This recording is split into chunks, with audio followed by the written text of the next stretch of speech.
When I was younger, I would always hear my dad play the song American Pie by Don McLean in the pickup.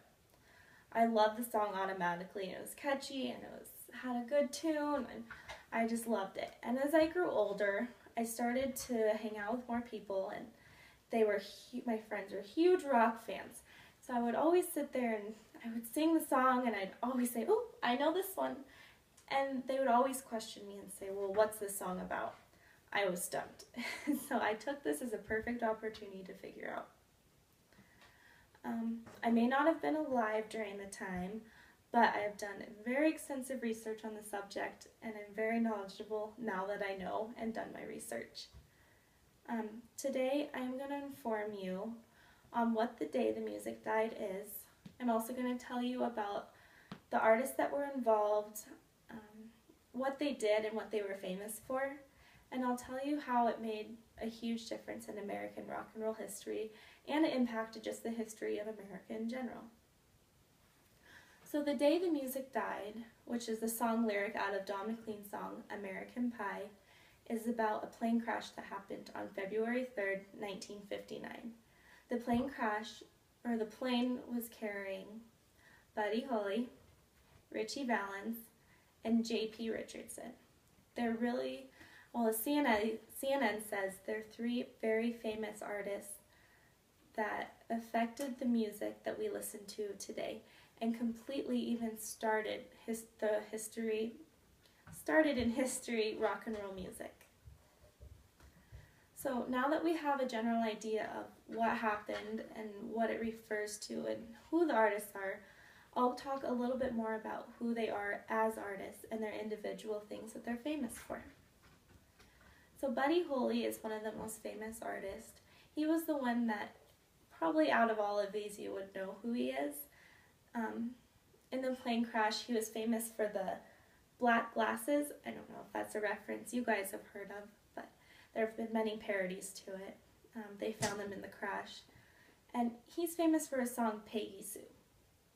You may not know off the bat what it is, but I'm sure if you listen to the song, you would recognize it. It's been used very, very, very many times.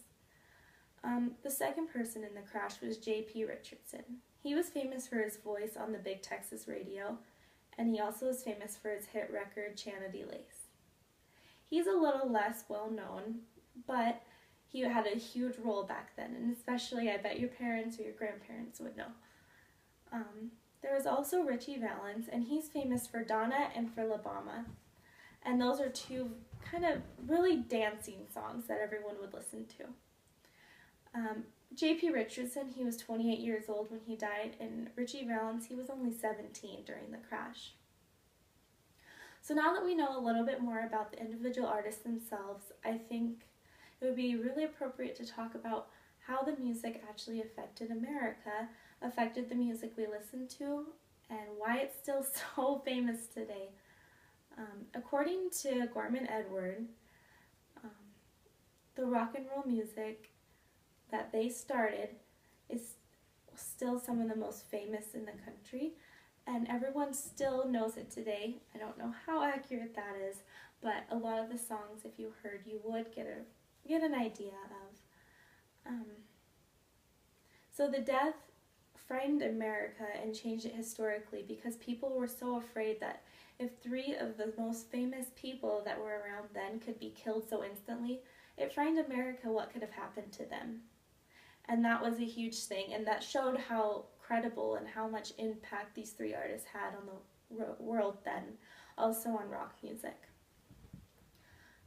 Music, it's not forgotten. Their music isn't today, and that is what Jeremy Gorman said that I referenced to earlier. It's just a very, very famous artist that died in a plane crash, and what many people refer to it as the day the music died, that rock and roll periodically just stopped. Everything stopped. People stopped listening to it. People were depressed, sad, that the world just wasn't, or not the world, the country at the time, just, it wasn't a good time, and it depressed a lot of people because the music was so upbeat and so people just wanted to really listen to it. So, now that you have an idea of a reference to Don McLean, kind of, and American Pie, and the song, the phrase in the song, "The Day the Music Died," which is actually what the whole song American Pie is by. I hope you can walk away with the same aha feeling I did, and the same knowledge, and just be happy that you finally know, and if someone asks you, you'll be able to find it out. And to quote Gordon Edward, I think now it's safe to say that this song with a meaning may be the best song at all. Thank you.